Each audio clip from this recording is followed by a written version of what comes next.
말씀 봉독하겠습니다. 오늘의 말씀 본문은 마태복음 9장 9절부터 17절 말씀입니다.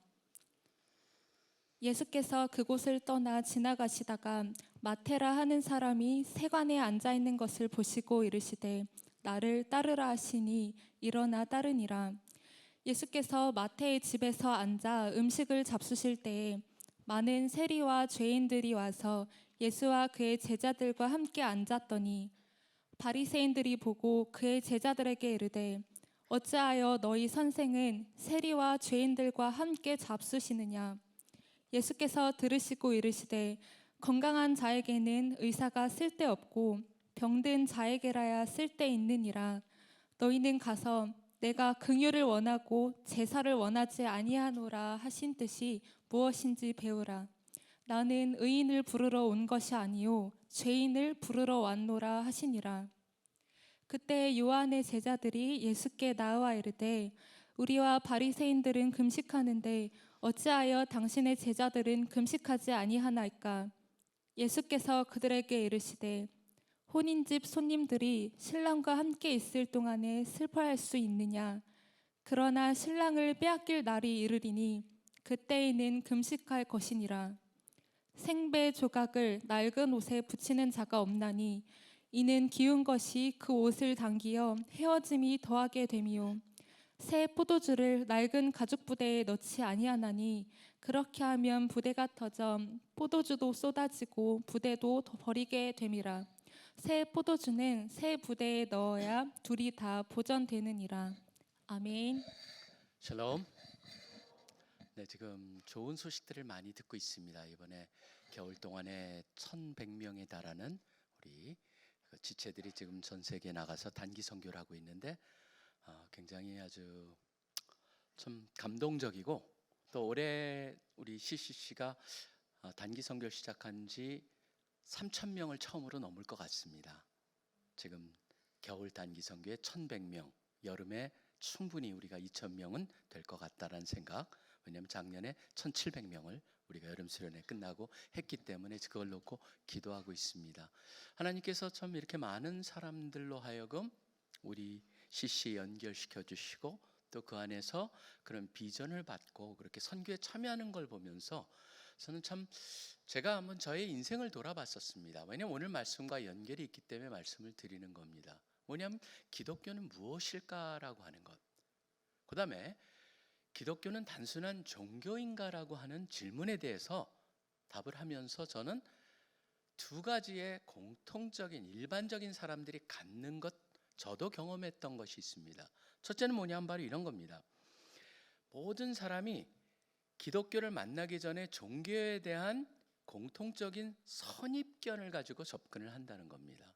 그러다 보니까 비록 기독교인이 되거나 또는 기독교에 접하면서도 그 선입견을 벗어나는 데 상당한 시간이 걸린다는 걸 저도 발견을 했습니다. 그러니까 기독교가 단순한 종교 중에 하나이구나라고 하는 그런 관점으로 기독교인이 됐을 때 거기서 맺어지는 한계가 있다라고 하는 것이고, 둘째는 제가 또 발견한 건 뭐냐면 기독교는 알면 알수록 바로 종교라기 하기보다는 그런 타종교, 선입견과 타종교랑 너무나 다른 것이구나라고 하는 것을 느낍니다. 오늘도 사실 그걸 지적하고 있는 겁니다. 뭐냐면 새 포도주와 가죽, 생배와 그 다음에 헌옷, 그걸 뭘 말하냐면요, 두 개가 다르다라고 하는 거예요.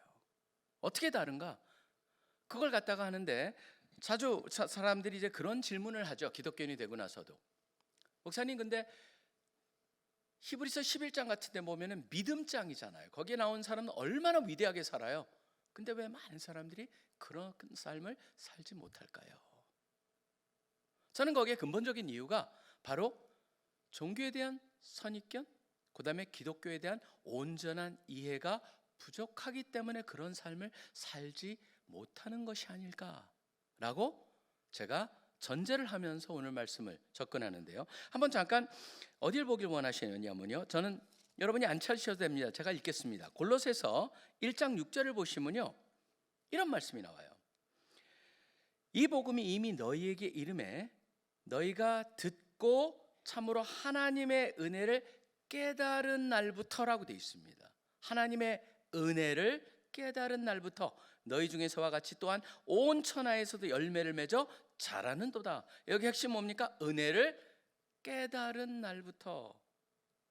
사실 교회에 우리가 어려서부터 다닌 사람들 많습니다. 저도 주위에 저는 한 번도 사실 여기 CC에 연결되기 전까지는 교회를 문턱도 넘어가 본 적이 없는 사람이기 때문에, 그렇지만 여기 와서도 굉장히 어려서부터 모태신앙도 만나보고 다양한 사람들을 만나보지만 중요한 건 뭐냐면요, 그 사람들이 은혜를 깨닫기 전까지는 다 바로 뭐냐 하면은 그냥 마치 뭐와 같냐면 그냥 좋지 않은 것에 이렇게 얽히지 않을 수 있는 예방주사 맞은 정도지 진정한 변화로 이끌어진 건 아닌 것 같다라고 하는 게 바로 성경에서 말하고 있는 것이죠.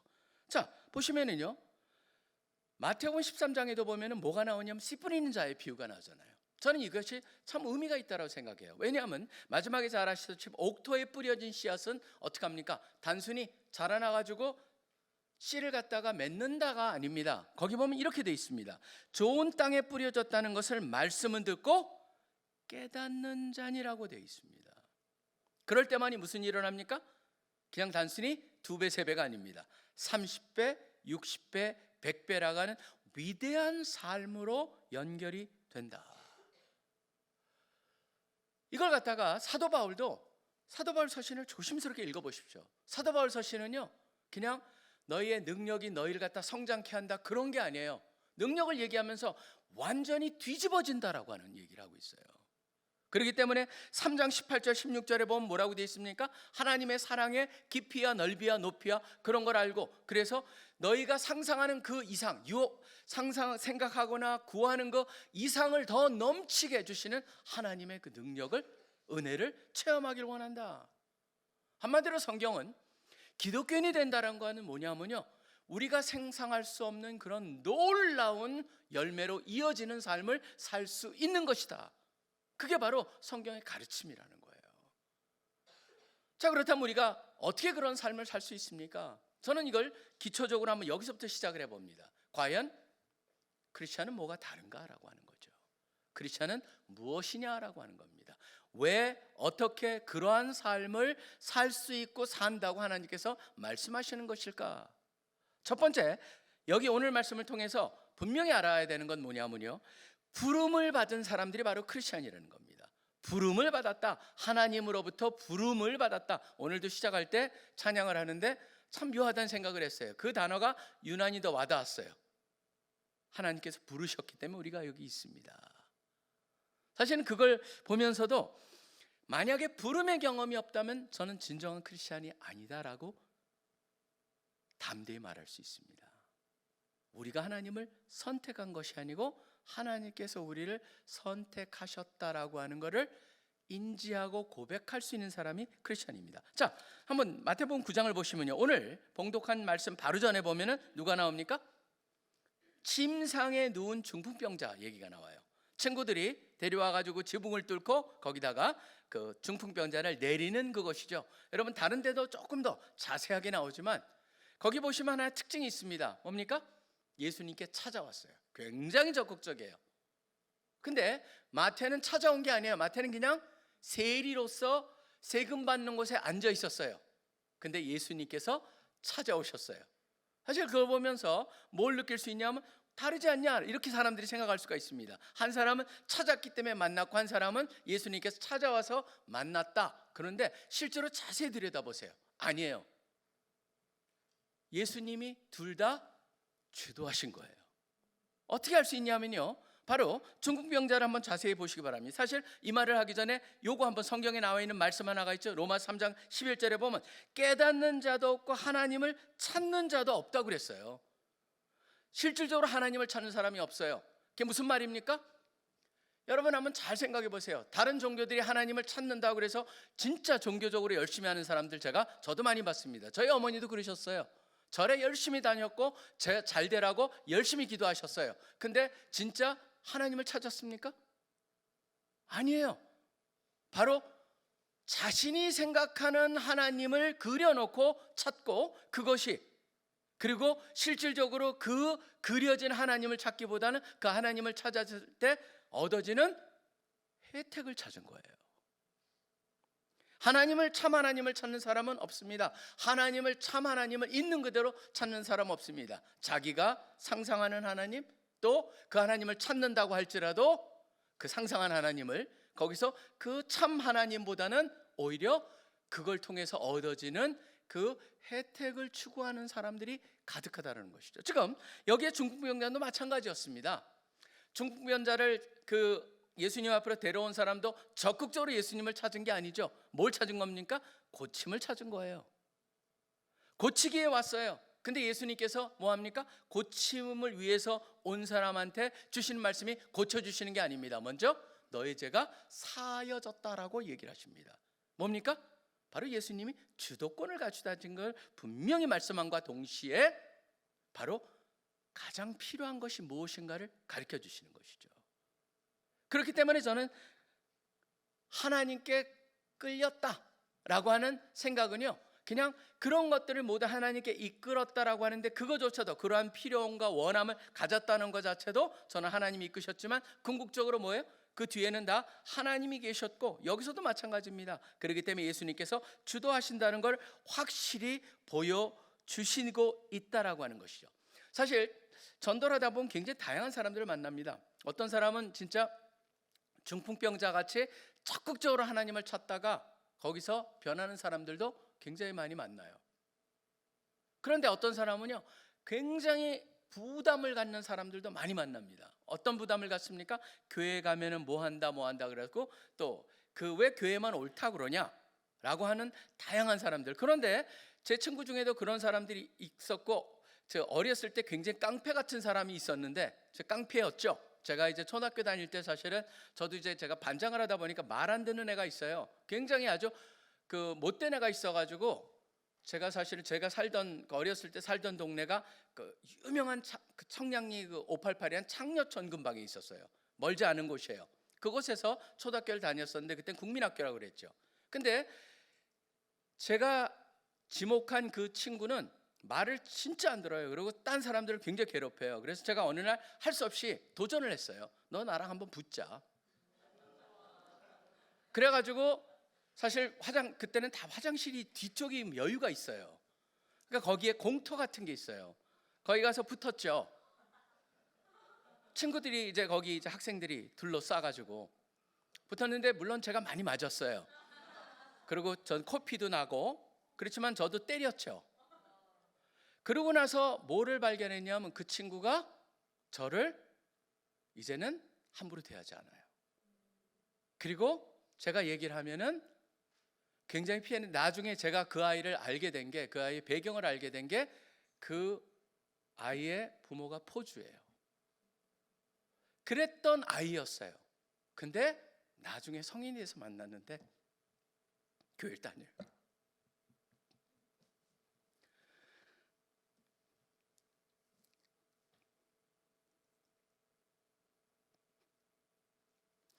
그 친구를 보면서 느꼈던 게 뭐냐면, 참 저게 하나님의 은혜구나.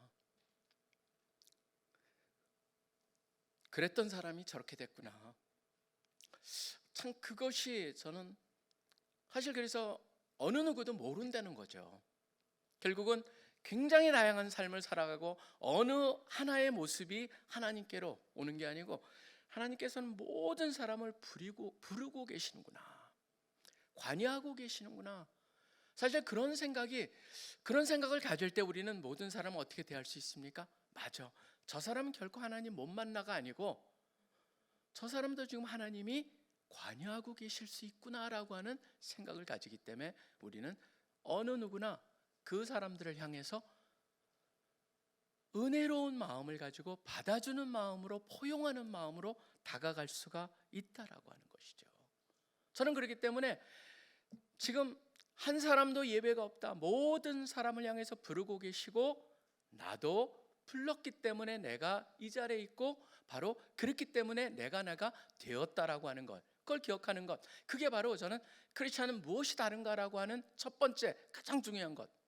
모든 종교는 다 인간이 하나님을 찾아가는 건데, 바로 기독교만이 하나님께서 우리를 찾아오시고 우리를 부르셨다라고 하는 걸 꼭 기억하면서 그것이 모든 은혜의 기본이 된다라고 하는 것을 여러분이 생각하시면서 그 은혜를 추구하시는 여러분들이 되시기를 간절히 축원합니다. 그 다음에 두 번째 보면요, 기독교의 특징이 뭐냐면 어떤 교훈이나 가르침이 아니라 바로 예수님의 제자가 된다는 거예요. 저는 이게 기독교의 또 하나의 아주 다른 겁니다. 마태를 향해서 뭐라고 합니까? 너 나를 쫓아라, 따르라라고 얘기하고 있어요. 어떤 종교와 같이 자비를 쫓으십시오, 정의를 쫓으십시오, 평화를 쫓으십시오, 그것이 여러분의 초점이 돼야 됩니다. 아니에요. 모든 게 예수님 중심으로 돼 있어요. 나를 따르라라고 얘기하고 있어요. 저는 이게 엄청난 의미를 담고 있다라고 생각을 합니다. 왜 그러냐면 사도 바울이 되기 전에 사울은 교회를 핍박하던 사람들 아니었습니까? 핍박하던 사람이었잖아요. 그래서 핍박하고 그를 갖다 그 살기 등등하면서 다메섹을 향하는데 그때 예수님께서 나타나세요. 나타나셔가지고 뭐라고 합니까? 사울아, 사울아, 왜 교회를 핍박하느냐? 그렇게 얘기 안 하세요. 사울아, 사울아, 왜 나를 핍박하느냐라고 얘기를 하세요. 사실 나를 쫓는다라고 하는 것이 무엇일까라는 걸 생각하게 만드는 겁니다. 뭐냐면 예수님은 어떻게 보면 예수님을 쫓음으로써 우리가 예수님하고 어떻게 되는 거예요? 동질화가 되고 하나가 돼버리고 한 몸이 돼버리고, 바로 그렇기 때문에 한 몸이 된다라고 하는 나를 쫓는다는 것의 절대성을 강조하다 보니까 우리가 때로는 오해를 낳는 게 있습니다. 다른 데 보면은 우리는 그 십계명에다가 부모를 공경하라고 돼 있지만 어디는 뭐라고 돼 있냐면 부모나 형제들이나 모든 사람들을 갖다 미워하지 않으면, 그런 말을 들으면서 여기는 이 말씀하시고 왜 저기는 이 말씀하실까? 여러분, 그게 아니잖아요. 예수님의 말씀은 뭡니까? 예수님을 좇는다는 것에 예수님의 비교하는 다른 어느 것도 들 수 없다라고 하는, 그렇기 때문에 들 수 없는 정도가 마치 미워하는 정도까지 되는 그런 과장법을 쓰시기 위해서 쓰시는 거죠. 절대적이라고 하는 것이죠. 예수님을 쫓아야 된다. 이게 어디랑 연결이 되겠습니까? 전도를 하다 보면은요, 사람들하고 전도 얘기에 복음에 대한 얘기를 하다 보면 참 많은 얘기들이 나옵니다. 제일 먼저 나오는 게 뭡니까? 사실은 굉장히 표면적으로 알고 있는 사람한테 나올 수 있는 게 뭡니까? 교회 다니면은 술 못 먹는다면서요. 사실 그 말을 들을 때 이걸 어떻게 접근을 할까 저도 굉장히 조심스럽습니다. 먹어도 돼요? 그럴 수는 없잖아요. 다니면서 막 드셔도 돼요. 그렇게도 말할 수 없잖아요. 사실 이걸 갖다가 그렇다고 해서 먹지 못합니다, 딱 이렇게 얘기하는 순간 뭡니까? 그 사람한테는 안 되는 거예요. 그럼 어떻게 접근할까? 저는 이게 우리가 늘 말려드는 하나의 요소들이에요. 뭐냐면 요새 와서는 계속 LGBTQ 그 얘기가 나오잖아요. 다 나와가지고 뭐라고 합니까? 교회 다니면 그런 사람들은 다 지옥 간다면서요. 그럼 우리가 뭐라고 합니까? 아니요, 그런 사람들 괜찮아요, 다 천국 가요, 이렇게 말할 수는 없잖아요. 그럼 과연 어떻게 할까? 어떤 사람은 교회 다닌 사람은 교회 다닌 사람하고만 데이트하고 결혼해야 된다면서요. 그러면 아니요, 괜찮아요, 아무나 결혼해도, 이렇게 말할 수 없잖아요. 사실은 그런 말을 들을 때마다 영 우리가 부담스럽죠. 과연 이걸 어떻게 접근할까? 근데 사실은요, 성경은 그거를 분명히 얘기하고 있어요. 뭐냐면 그런 변두리 이슈를 가지고 중심을 잃지 말라라고 하는 것이죠. 그게 우리 전도자들로서 늘 고민하며 다른 사람을 상담할 때 참 주의해야 될 겁니다. 왜 그러냐 하면은요, 마치 저는 스티브 잡스를 늘 생각해 봐요. 제가 웬 스티브 잡스의 그 자서전을 읽으면서 가장 충격적으로 와닿았던 거 하나가 머릿속에 계속 남아있기 때문이에요. 아이파드라고 하는 걸 만들면서 모든 엔지니어들이 그냥 구겨 넣죠. 굉장히 조그만 디자인을 해오면 그 안에 넣고 그래가지고 아주 그 굉장히 조그만 데다 엄청난 기능을 갖다 집어넣는데, 사실 그전에는 우리가 MP3 뭐 플레이어 그래가지고 우리나라가 전 세계 1위였거든요. 근데 이 아이포드 나오면서 완전히 망한 겁니다, 여기가. 근데 아이파드를 만드는 그 과정 속에서 스티브 잡스가 그걸 가지고 이제는 더 이상 줄일 수 없다라고 해가지고 엔지니어가 가져왔어요. CTO가. 그랬더니 그 CTO의 그 제품을 들고 쫓아와라. 그리고 같이 가서 어딜 갑니까? 어항에다가 가져온 물건을 갖다 딱 집어넣잖아요. 집어넣으니까 거기서 뭐 합니까? 뽀로록 하고 공기방울이 나와요. 그랬더니 저만큼 비었다. 그래가지고 그거를 뛰어넘어서 만든 게 바로 아이팟이었어요. 그러다 보니까 전 세계를 완전히 애플이 주장하게 되는 그런 음악을 갖다 듣는 모든 곳에서 워크맨이라고 하는 게 나왔다가 완전히 새로운 걸로 바꿔지는 그게 됐거든요. 근데 스티브 잡스를 생각하면서 늘 하는 게 두 단어입니다. 뭐냐면 스티브 잡스는 늘 추구하는 게 뭡니까? simplicity. 바로 단순함이었어요. 디자인도 단순하고 그 단순함에 담겨있는 겉으로는 단순함이니까 뭡니까? 단순함을 이루기 위해서 그 사람은 엄청난 복잡함, 컴플렉시티를 지나서 단순함에 왔다라고 하는 것을 저는 늘 기억을 합니다. 저는 이게 왜 이 말씀을 드리냐면요, 결국은 뭐냐면요, 우리가 그러한 이슈들, 곁다리의 이슈들을 갖다가 사람들하고 얘기하기 시작하면은 우리는 거기에 함정에 빠져드는 거예요. 그렇기 때문에 저는 이렇게 답을 하고 싶어요. 그런 질문 있으시죠? 그런 질문 스스로 한번 발견해 보세요. 그런데 기독교는 오히려 그게 핵심이 아니에요. 기독교의 핵심은 바로 뭐냐면 예수님이에요. 기독교의 핵심은 바로 뭐냐면 예수님이 어떤 분이고 그분이 이런 분이고 이런 일을 하셨고 지금도 이런 일을 하시고 계세요. 그거를 갖다가 전제로 해가지고 그분이 당신한테는 누구세요라고 하는 게 그게 바로 기독교의 가장 핵심이에요. 그분을 따르겠느냐 안 따르겠느냐, 그것이 바로 기독교의 가장 핵심에 대한 우리를 향해 던지는 질문이에요. 바로 그걸 우리 스스로가 분명히 가지고 살아갈 때만이 우리는 이런 곁다리 이슈에 말려들어서 그 함정에 빠져가지고 완전히 전해야 되는 그 핵심 메시지를 전하지 못하고 돌아다닐 수가 있다라고 하는 겁니다. 그렇기 때문에 저는 우리 자신한테도 다시 한번 명심하길 원합니다. 그런 이슈들 저는 다 시작할 때는 문을 열어놔요. 와이드하게. 그리고 그걸 갖다가 스페시픽하게 우리가 아주 구체적으로 이건 이래요 저건 저래요 말할 필요 전혀 없어요. 나중에 한번 다 발견하실 수 있어요. 다 아시게 될 거예요. 근데 그게 핵심이 아니기 때문이에요. 핵심으로 계속적으로, 그러니까 영어로 말하면 뭡니까? Do not digress. 옆으로 곁길로 빠지지 마라. 우리가 다시 한번 핵심으로 돌아올 수 있는 그러니까 사실 사형리 할 때도 우리가 그런 얘기 많이 훈련할 때 얘기하잖아요. 바로 계속적으로 사형리로 돌아올 수 있게 만들어라. 그렇듯이 초점은 뭡니까? 예수 그리스도라는 겁니다. 예수님을 쫓다 보면은 그러한 모든 것에 대한 질문에 대한 답이 나와요. 마치 컴플렉시티를 지나서 심플리시티에 이르듯이. 그렇기 때문에 우리는 늘 기억을 해야 됩니다. 맞아, 예수님이 초점이구나. 그렇기 때문에 우리는 무엇으로 외칩니까? 백문일답을 외치는 것이죠. 모든 것의 답이 어디 있습니까? 바로 예수님이죠. 예수님 안에서, 예수님에 의해서, 예수님을 통해서 그렇게 답이 나오지 않는 게 하나도 없다라고 하는 겁니다. 바로 예수님께서 그러기 때문에 우리 모두를 향해서 뭐라고 하십니까? 나를 따르라. 나의 제자가 되라. 모든 종교는 다 어떤 이론과 어떤 삶을 추구하라고 얘기하지만 예수님께서는 나를 쫓고 나를 추구하라고 말씀하십니다. 내가 길이요 진리요 생명이라고 말씀하시는 그 예수님을 우리가 꼭 붙잡고 그분을 따르는 우리 모두가 되기를 간절히 소원합니다.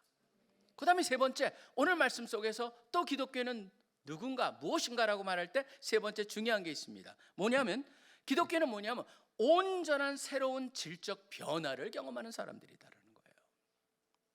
온전한 질적 변화를 경험하는 사람이다. 예수님이 마태를 향해서 나를 따르라고 얘기했을 때 따르느냐 안 따르느냐 그 두 개의 길입니다. 다른 길은 전혀 없습니다. 한번 따라 볼게요도 아닙니다. 따르겠습니다, 안 따르겠습니다, 그 두 개밖에 없습니다. 근데 마태는 일어납니다. 우리가 보면서 마치 그거를 여러분들이 이 영화를 갖다가 영화 때문에 좀 이게 과장되다 보니까 오해가 있을 수 있어요. 뭐냐면 굉장히 멋있는 분이 딱 나타나서 나를 따라와 그랬더니 갑자기 최면 들린 듯이 이렇게 일어나더니 이러고 쫓아가요. 좀비같이. 여러분 그게 여기서 그려진 걸까요? 여러분이 요한복음 1장을 읽어보시면요 뭘 알 수 있냐면 사실 마태는 이미 예수님을 알고 계셨어요. 알고 있었다는 거예요. 그게 학자들의 일반적인 견해입니다. 왜냐하면 요한복음 1장을 보면은요, 이미 예수님은 실질적으로 누가복음 5장에서 보면은 제자들을 부르시는 그런 풍어를 하고 그런 거 전에 이미 거기에 있는 사람들은 다 연결이 돼 있었어요. 근데 어느 순간에 부르셨어요. 제가 마태도 예배가 아닐 거야라고 우리가 상상하는 게, 저는 추측하는 게 맞다라는 생각이 있습니다. 단순히 뭔가 체면 걸리듯이 예수님을 쫓은 게 아니고 이미 예수님이 어떤 분인지를 알았던 마태가 예수님께서 자신을 향해서 나를 쫓아라 라고 초청했을 때 넘어가는 거예요. 예수님 겉으로 봤을 때요, 보시면은 뭐 막 그냥 우리가 체면에 걸릴 정도로 멋있는, 지난번에 여러분 그거 있잖아요. 그 유명한 아주 멋있는 영부인 하나가 저기 프랑스에 갔을 때, 영국에 갔을 때, 영국에서 앞에서 궁을 지키던 사람이 그 사람을 보면서 너무나 아름다워 가지고 콜랩스했대요. 그대로. 그런 뉴스를 한번 본 적이 있거든요. 그러니까 사람들이 그렇듯이 예수님 앞에 예수님을 보자마자 너무 멋있어로 쫓는 그런 게 아니에요. 왜냐하면 여기 나와 있는 게 뭡니까? 겉으로 그렇게 사람들한테 될 수 있는 그런 모습이 아니라는 게 이사야서 53장에 다 볼 수가 있어요. 나와 있는 게 뭐냐면 겉으로 드러나서 그분을 쫓는 게 아니에요. 그분은 그 안에 뭔가가 있다는 걸 사람들이 알지만 겉은 아니었어요. 그렇기 때문에 마태가 첫눈에 반했어요라고 하는 게 아니죠. 지금 마태는 예수님을 알았고 예수님이 불렀을 때 거기에 응답을 했습니다. 자, 그렇다면은 동일한 질문을 우리한테 던질 수가 있는 거예요. 우리도 예수님께서 나를 쫓으라고 한다면은, 나를 따르라고 한다면은 우리는 마태보다는 훨씬 더 예수님을 알고 있죠. 우리는 이미 이것을 통해서 예수님이 어떤 분인가를 얘기하고 있습니다. 히브리서 10장을 보시면요, 이게 시편 40편에 나와 있는 말씀을 갖다가 나왔는데 히브리서 10장 5절에서 7절을 갖다 여러분이 한번 읽어보세요. 왜냐하면 이걸 갖다 사람들이 거기서 놓치는 게 하나가 있습니다. 이게 마치 예수님의 이사야서 6장 같은 거예요. 이사야서 6장에 뭐가 나옵니까? 누구를 우리가 위해서 누구를 보낼고 하면은 이사야가 내가 여기 있나이다 나를 보내소서, 그런 것 같은 예수님의 고백이 여기 나오는 게 나와요. 이게 히브리서 10장을 보시면 시편 40편에 나와 있는 말씀을 인용해 가지고 이렇게 얘기하십니다. 히브리서 10장 5절에 7절에 보시면 하나님이 제사와 예물을 원하지 아니하고 오직 나를 위하여 한 몸을 예비하셨도다. 번제와 속죄제는 기뻐하지 아니하시는 이에 내가 말하기를 하나님이여 보시옵소서, 두루마리 책에 나를 가르쳐 기록한 것 같이 하나님의 뜻을 행하려 왔나이다. 여러분이 잘 보시면 뭐라고 되어 있습니까? 오직 나를 위하여 한 몸을 예비하셨도다. 그러니까 하나님께서 하나님을 위해서 뭔가 한 몸을 예비하셨는데 그 몸이 바로 나다라고 예수님께서 말씀하시는 거예요. 내가 바로 속죄물이 되겠다라고 하는 걸 얘기하신 거예요.